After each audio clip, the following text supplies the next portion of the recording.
Hi friends, जय हिंद और warm welcome to all of you. Welcome to stake Guruji. इस वीडियो में बेल्ट्रॉन स्टेनोग्राफर के लिए आपके लिए क्विज एमसीक्यू। तो पहले क्वेश्चन के साथ स्टार्ट करते हैं। विच of the following is an example of application software? निम्नलिखित में से कौन सा एप्लीकेशन सॉफ्टवेयर का उदाहरण है? जिसमें पहला ऑप्शन है Unix, second Linux, third option है माइक्रोसॉफ्ट विंडो और फोर्थ है वीएलसी मीडिया प्लेयर।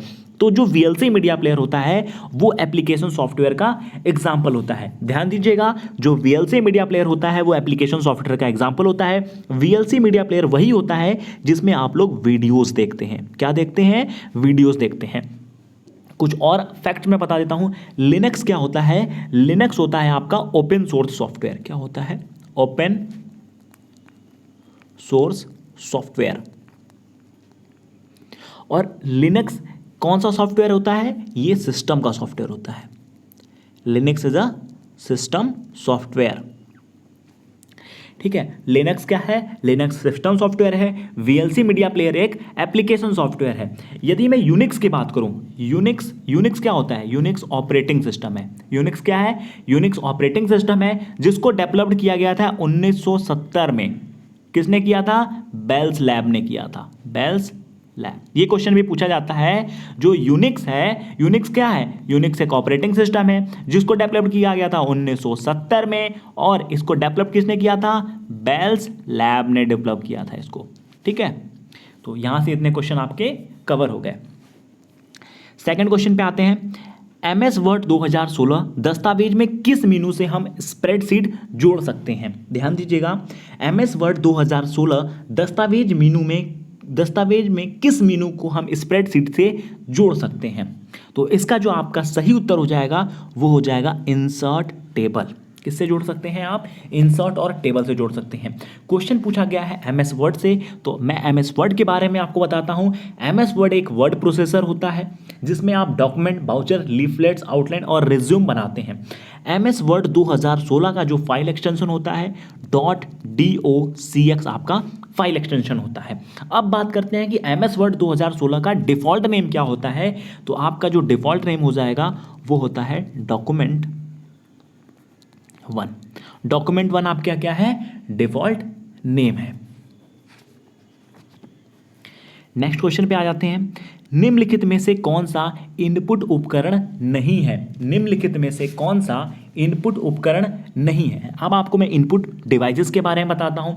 इनमें से देखो, इनपुट डिवाइस पहले कौन कौन से होते हैं? कीबोर्ड क्या है? कीबोर्ड एक इनपुट डिवाइस है। आपको भी कमेंट में सारे इनपुट डिवाइस के नाम लिखने हैं। आप जब लिखेंगे तो आपकी प्रैक्टिस होगी। कीबोर्ड क्या है? Input device. माउस क्या है? माउस भी इनपुट डिवाइस है। Next, track ball. Track ball क्या है? ट्रैक बॉल भी एक इनपुट डिवाइस है। जॉयस्टिक। जॉयस्टिक क्या होता है? जॉयस्टिक एक इनपुट डिवाइस है। उसके बाद स्कैनर। स्कैनर जिससे हम स्कैन करते हैं वो भी हमारा इनपुट डिवाइस है। नेक्स्ट है लाइट पेन। लाइट पेन भी इनपुट डिवाइस है। नेक्स्ट है माइक्रोफोन। माइक्रोफोन क्या होता है? माइक्रोफोन इनपुट डिवाइस होता है। वेबकैम, जो आपके लैपटॉप के अंदर जो कैमरा होता है उसको वेबकैम कहते हैं। वो जो वेबकैम होता है वो भी आपका इनपुट डिवाइस होता है। BCR यानी कि बारकोड रीडर। बारकोड रीडर जो आपका लिखा होता है, हर सामान के पीछे बारकोड रीडर होता है, छोटा सा साइड में ऐसे ऐसे, उसमें कुछ नंबर होता है जिससे स्कैन किया जाता है। वो जो स्कैनर होता है उसी को कहते हैं बारकोड रीडर। ये भी आपका इनपुट डिवाइस होता है। OCR ऑप्टिकल कैरेक्टर रिकॉग्निशन, ये भी आपका इनपुट डिवाइस होता है। और नेक्स्ट सबसे इंपॉर्टेंट जो इनपुट डिवाइस है वो है MICR, magnetic ink character recognition. MICR का यूज होता है बैंकिंग में। और ये जो आप जो चेक्स होते हैं, चेक को वेरीफाई करने के लिए MICR का यूज किया जाता है। तो अब आ जाते हैं प्रश्न नंबर 22 पे। निम्नलिखित में से कौन सा इनपुट उपकरण नहीं है? तो देखिए, स्कैनर भी इनपुट है, माइक्रोफोन भी इनपुट है, जॉयस्टिक भी इनपुट है, हमने सब डिस्कस कर लिया है। लेकिन जो स्पीकर है वो इनपुट नहीं है। स्पीकर क्या है? स्पीकर आपका आउटपुट है। जब आउटपुट की बात आई है तो आउटपुट को भी डिस्कस कर लेते हैं आपके साथ। आपको सारा नॉलेज हो जाएगा। कोई भी क्वेश्चन आएगा इनपुट आउटपुट से तो आपके नंबर पक्के हैं। तो अब आउटपुट की बात करते हैं। किसकी? आउटपुट डिवाइस की। तो सबसे जो इंपॉर्टेंट आउटपुट डिवाइस होता है वो होता है आपका मॉनिटर। ठीक है, वीडियो अच्छी लग रही होगी तो वीडियो को लाइक ज़रूर कर दीजिएगा। सेकंड है प्रिंटर। मॉनिटर हो गया, प्रिंटर हो गया। उसके बाद आता है स्पीकर। मॉनिटर, प्रिंटर, स्पीकर, और जो सबसे इंपॉर्टेंट आउटपुट डिवाइस है वो होता है प्लॉटर। प्लॉटर क्या है? प्लॉटर एक आउटपुट डिवाइस है। और SIP स्क्रीन इमेज प्रोजेक्टर ये भी क्या है? Output device.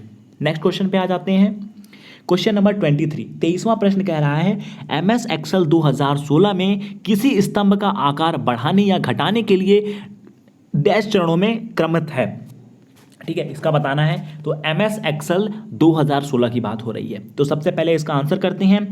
सबसे पहले आपको स्तंभ को चयन करना पड़ेगा, यानी कि स्तंभ को, कॉलम को सेलेक्ट करना होगा। उसके बाद होम टैब में जाना है, फिर सेल्स में जाना है, फिर फॉर्मेट में जाना है, फिर सेल साइज, उसके बाद कॉलम विड्थ। इस प्रकार से आप MS एक्सेल 2016 में स्तंभ का आकार यानी कि कॉलम का आकार बढ़ाने या घटाने के चरणों में जा सकते हैं। क्या? ऑप्शन नंबर सेकंड आपका करेक्ट है। सबसे पहले आपको कॉलम को सेलेक्ट करना है, फिर होम टैब पे जाना है, उसके बाद सेल्स में, फिर फॉर्मेट, सेल साइज, उसके बाद कॉलम विड्थ में जाकर आप बढ़ा या घटा सकते हैं स्तंभ का आकार। अब MS एक्सेल के बारे में कुछ डिस्कस कर लेते हैं। MS एक्सेल 2016, MS एक्सेल 2016 ये एक स्प्रेडशीट एप्लीकेशन सॉफ्टवेयर है। क्या है? ये एक स्प्रेडशीट एप्लीकेशन सॉफ्टवेयर है जिसका यूज किया जाता है ऑर्गेनाइज, फॉर्मेट और डाटा को कैलकुलेट करने के लिए। MS एक्सेल 2016 का जो फाइल एक्सटेंशन होता है वो होता है .xlsx। ये होता है आपका MS एक्सेल 2016 का फाइल एक्सटेंशन। अब मैं बात करता हूँ डिफ़ॉल्ट नेम। तो डिफ़ॉल्ट नेम होता है बुक 1, आपका डिफ़ॉल्ट नेम होता है। प्रश्न नंबर 24 पे आ जाते हैं। 24वां प्रश्न क्या कह रहा है? थोड़ा सा लंबा है। MS एक्सेल में 20 कंपनियों का डाटा है। MS एक्सेल सॉफ्टवेयर के अंदर 20 कंपनियों का डाटा है जो कंपनी का नाम और उनके द्वारा उत्पादित इकाइयों की संख्या दिखाता है। कंपनियों की उत्पादित इकाइयों की संख्या के अवरोही क्रम में व्यवस्थित किया गया है कि कंपनियों के नाम से वर्णमाला क्रम का डाटा को व्यवस्थित करने के लिए किस फंक्शन का उपयोग किया जाता है? तो ये बहुत आसान क्वेश्चन है। जो उपयोग किया जाता है वो होता है सॉर्ट फंक्शन का। किसका यूज किया जाता है? SORT, सॉर्ट फंक्शन का उपयोग किया जाता है। नेक्स्ट आ जाते हैं प्रश्न नंबर 25 पर।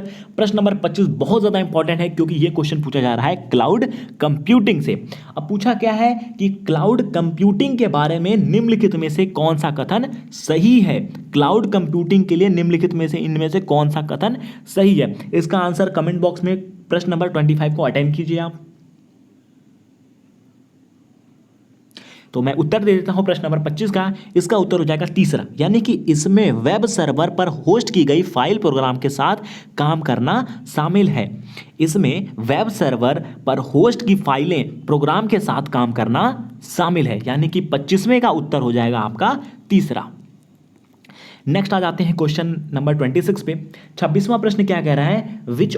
Which of the given option is showing the documents involved in the process of mail merger? इनमें से कौन सा ऑप्शन जो शो हो रहा है वो इन्वॉल्व करता है प्रोसेस ऑफ मेल मर्जर के डॉक्यूमेंटेशन में? 26वां का उत्तर दीजिए। तो क्वेश्चन नंबर 26 का जो आपका आंसर हो जाएगा वो हो जाएगा ऑप्शन नंबर, जी हाँ बिल्कुल सही, ऑप्शन नंबर तीसरा, यानी कि main document, data source and merge document. Which of the given option is showing in the documents involve the process of mail merge? जो मेल मर्ज का प्रोसेस होता है उसमें जो ऑप्शन या डॉक्यूमेंट्स इन्वॉल्व होते हैं वो होते हैं पहला मेन डॉक्यूमेंट, डाटा सोर्स और मर्ज डॉक्यूमेंट्स। ठीक है, तो नेक्स्ट आ जाते हैं प्रश्न नंबर 27 के ऊपर। प्रश्न नंबर 27 हमारा MS पावर पॉइंट से है। तो MS पावर पॉइंट किस लिए होता है? MS पावर पॉइंट होता है प्रेजेंटेशन को बनाने के लिए। प्रेजेंटेशन मतलब स्लाइड शो प्रेजेंटेशन, किसी भी प्रेजेंटेशन को क्रिएट करना, चाहे वो पर्सनल प्रेजेंटेशन हो, बिजनेस प्रेजेंटेशन हो, या फिर कोई क्लासरूम का आपको या पर्सनल यूज के लिए हो, मतलब प्रेजेंटेशन या स्लाइड्स बनाने के लिए पावर पॉइंट का इस्तेमाल होता है। पावर पॉइंट की फाइल एक्सटेंशन होता है .pptx MS ऑफिस 2016 का फाइल एक्सटेंशन होता है और डिफॉल्ट नेम होता है प्रेजेंटेशन 1 इसका डिफॉल्ट नेम होता है। डिफॉल्ट नेम क्या होता है? प्रेजेंटेशन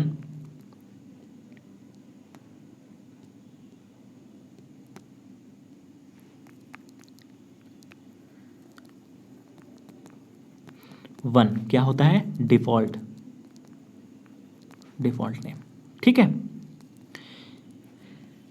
नेक्स्ट आ जाते हैं प्रश्न नंबर 28 पे।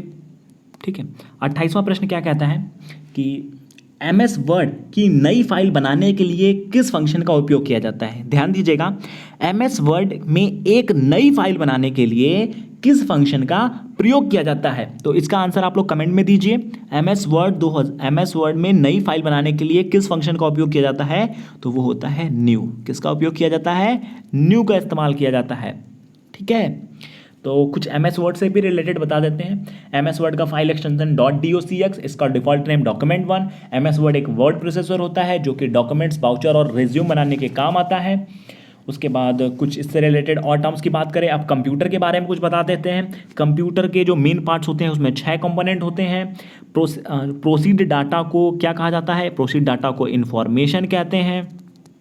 ठीक है, कंप्यूटर को के फादर ऑफ कंप्यूटर कौन है? फादर ऑफ कंप्यूटर है Charles Babbage, CHARLES, Charles Babbage, BABBAG।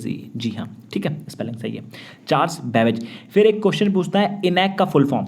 ENIAC मैं लिख देता हूँ, ENIAC, ENIAC का फुल फॉर्म पूछता है। तो ENIAC का फुल फॉर्म मैं बता देता हूँ। ENIAC का फुल फॉर्म होता है electronic numerical integrator and calculator. ध्यान दीजिएगा, electronic numerical integrator and calculator, जिसको 1946 में JP एरकट एंड जॉन मैंकुली ने डेवलप किया था। किसने किया था? JP एरकट और जॉन मैंकुली ने, जिसमें इस ENIAC को बनाने में 17,468 वेल्व्स का यूज हुआ था। ठीक है, उसके बाद फर्स्ट कंप्यूटर जो इंस्टॉल किया गया था भारत में, इंडिया में जो फर्स्ट कंप्यूटर इंस्टॉल किया गया था वो इंडियन स्टैटिकल इंस्टीट्यूट, ध्यान दीजिएगा, इंडियन स्टैटिकल इंस्टीट्यूट कोलकाता में इंस्टॉल हुआ था। ठीक है, इंडियन स्टैटिकल इंस्टीट्यूट कोलकाता में हुआ था। जो फर्स्ट जनरेशन के कंप्यूटर होते हैं उसमें किसका यूज किया जाता है? फर्स्ट जनरेशन के कंप्यूटर में यूज किया जाता है वैक्यूम ट्यूब का। फर्स्ट जनरेशन कंप्यूटर में किसका इस्तेमाल किया जाता है? वैक्यूम ट्यूब का। सेकंड जनरेशन कंप्यूटर में जो यूज किया जाता है वो होता है transistor technology, transistor technology. Third generation computer जो होते हैं उसमें यूज किया जाता है इंटीग्रेटेड सर्किट। ठीक है, थर्ड जनरेशन कंप्यूटर में इंटीग्रेटेड सर्किट का यूज किया जाता है। फोर्थ जनरेशन कंप्यूटर की बात करते हैं। फोर्थ जनरेशन कंप्यूटर में आ जाएगा micro processor. Fourth generation computer में क्या आ जाएगा? Micro processor. यदि मैं बात करूं फर्स्ट मिनी कंप्यूटर की, तो फर्स्ट मिनी कंप्यूटर कौन सा है? PDP-8। PDP-8 क्या है? First mini computer. तो आज यहीं पे फिनिश करते हैं। बाकी आपकी कोई भी क्वेरीज हो कमेंट बॉक्स में कमेंट करके ज़रूर बताइएगा। आपका बहुत बहुत धन्यवाद।